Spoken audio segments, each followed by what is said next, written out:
A ira é definida como uma manifestação extrema do instinto primitivo de autopreservação, que todos os humanos possuem. Ela se expressa por meio de agressividade física, verbal ou violência destrutiva. Em criminosos, pode ser associada a diversas psicopatologias. Como são a amígdala e o hipotálamo áreas primitivas do nosso cérebro que controlam os comportamentos sociais básicos ligados ao medo e ao instinto de sobrevivência, nos indivíduos saudáveis, a raiva se transforma em ira e ódio assassino quando nos sentimos ameaçados ou quando uma meta significativa é frustrada por agentes externos. Nesses casos, as memórias e a imaginação também podem contribuir para o aumento da intensidade da reação. Na obra A Divina Comédia, do escritor italiano Dante Alighieri, aqueles que cometeram o pecado da ira estão no quinto círculo do inferno, imersos na lama do rio Estige.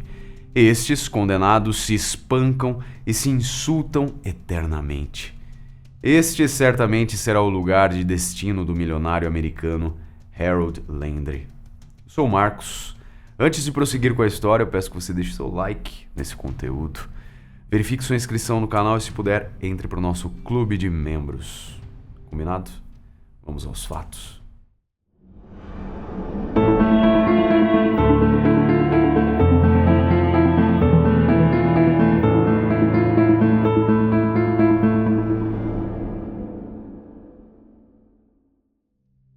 Poucos fatos sobre a vida do americano Harold Landry foram publicados, ou seja, resumidamente sabemos que ele era de Louisiana, de uma família humilde e grande. Ele tinha 12 irmãos e sua formação profissional era a engenharia. Durante um período de sua vida, ele serviu nas Forças Armadas e fez fortuna ao projetar guindastes hidráulicos para plataformas de petróleo. Muito bem, ele se casou algumas vezes e teve 3 filhos. E a característica marcante da sua personalidade era sua incapacidade de se controlar. Foi isso que fez com que ele passasse nas reportagens das colunas sociais às páginas criminais. Em 1992, Harold Landry protagonizou um episódio insólito na sua vida ao se envolver sexualmente com Jerilyn Price, a babá de seu filho. Essa aventura extraconjugal durou 2 anos, até que Chris Price, o marido da babá, descobriu a traição da esposa ao ver os 2 amantes juntos, quando Harold estava deixando a mulher na casa dela. No momento em que o homem chegou perto do veículo, naturalmente disposto a iniciar uma violenta discussão, Harold pegou um revólver e gritou que ele era um homem morto, ao mesmo tempo em que simplesmente disparou um tiro a queima-roupa. A bala atravessou uma artéria no pescoço e um nervo ligado às cordas vocais e quase levou o homem a óbito. Como sequela, Chris Price até hoje tem problemas de fala e seu braço e mão direitos ficaram incapacitados. Na verdade, ele só sobreviveu pois o ataque foi realizado em frente a um hospital, o que tornou possível que ele fosse socorrido muito rapidamente. Quanto a Harold, ele foi julgado por tentativa de homicídio, mas certamente ele teve uma defesa bem preparada e bem remunerada, que conseguiu para o atirador uma condenação apenas por agressão agravada e que, por fim, não deu em nada, visto que essa pena foi suspensa e ele então simplesmente não pagou pelo seu crime, que obviamente foi uma tentativa de assassinato. Em 1999, 7 anos após este episódio de violência, ele era um solteiro rico e solitário. Assim, ele se aventurou na busca de um novo amor, de uma maneira, digamos, moderna para a época. Mesmo que para alguns dos seus amigos essa não parecesse uma opção muito romântica de encontrar uma noiva, Harold conheceu em algum site de relacionamento uma mulher interessante chamada Misery. Possivelmente uma referência ao livro de Stephen King, uma excelente história de terror psicológico que foi adaptada para o cinema. Muito bem, nos interessa saber que atrás desse pseudônimo Misery estava Lucy Davis, uma inglesa de 28 anos, estudante de música e que tinha uma filhinha de 4 anos. Harold tinha 53 anos, então uma diferença de 25 anos que para o amor verdadeiro não é nada, concordam? Respeitando as conhecidas tradições americanas, ele comprou para Lucy um belo anel de diamantes para então pedi-la em casamento. Amigos de Harold posteriormente dirão que o relacionamento do casal se parecia mais com um negócio do que com um romance, porque Lucy queria o diamante, mas ela não queria Harold como parte do acordo. Ou seja, o caso de amor entre eles era que Lucy amava o dinheiro de Harold e Harold amava a aparência de Lucy. Esquecemos de relatar que Harold possuía propriedades na Inglaterra, viajou para lá e isso tornou possível que o relacionamento deles evoluísse, passando do mundo virtual para o real. Quando Lucy engravidou, eles decidiram se casar legalmente. Foi assim que aquele homem de meia idade, de modos grosseiros ou meio caipiras, enfrentou o desafio de se transformar em um cavalheiro inglês. Dinheiro não era o problema. Por isso, ele logo comprou uma casa grande no campo para acolher sua nova família, esperando a chegada da bebê.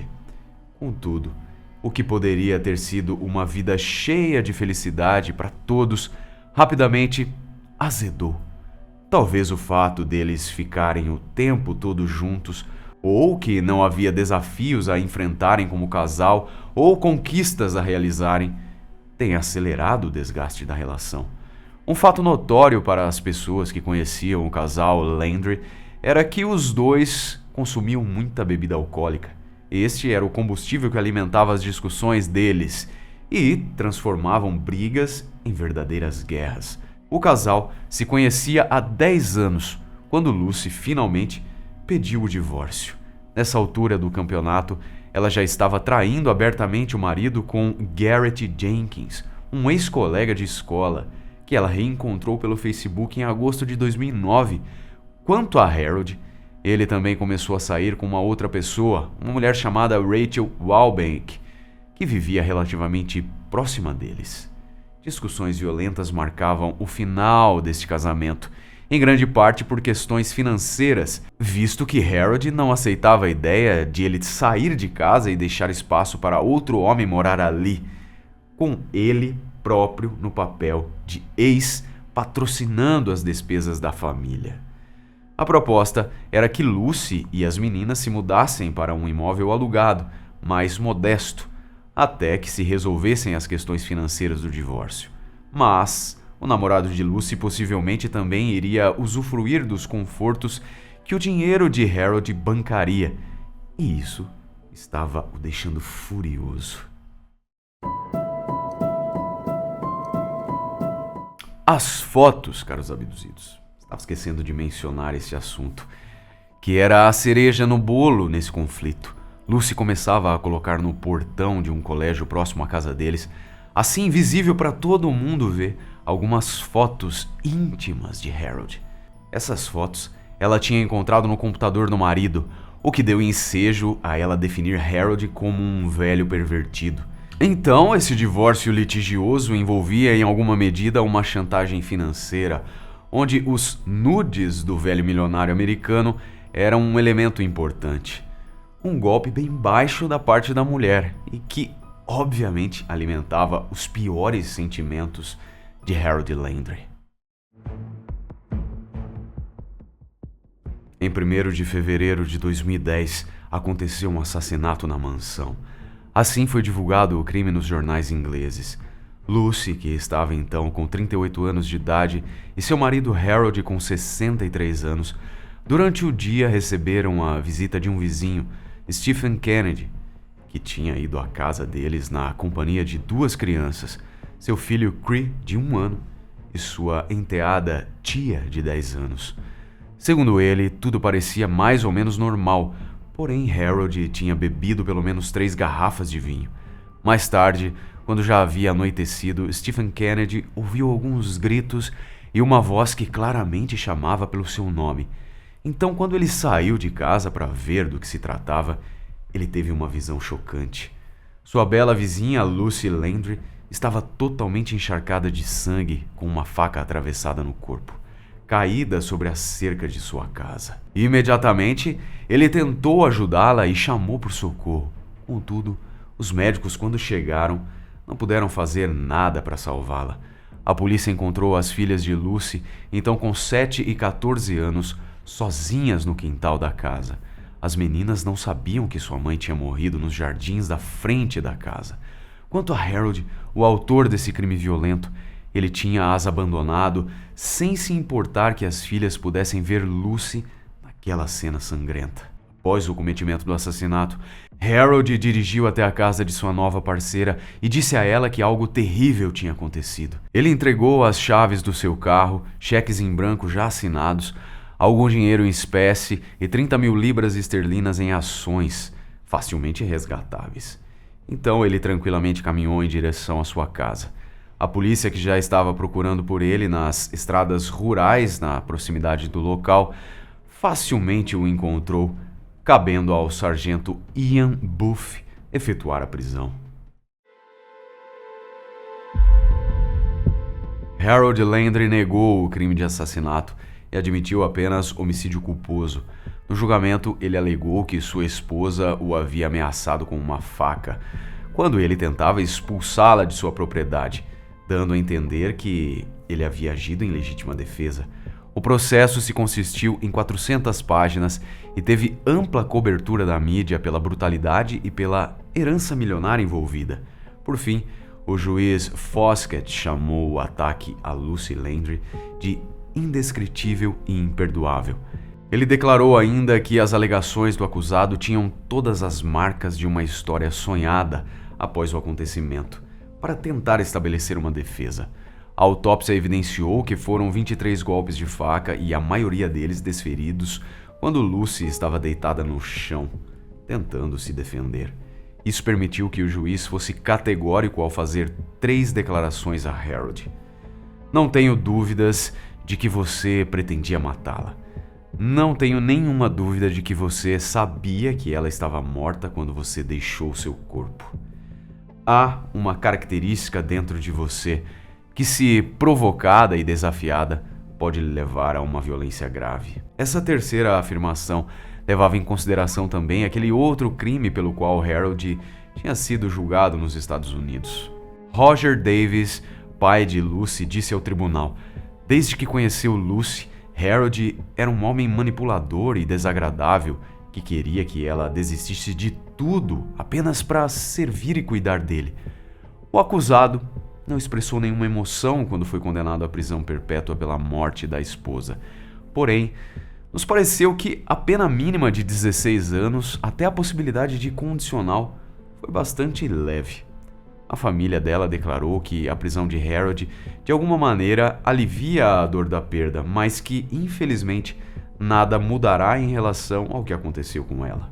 Talvez o melhor seja pensar que ele estará no mínimo com 79 anos quando puder ser considerado elegível para a liberdade condicional.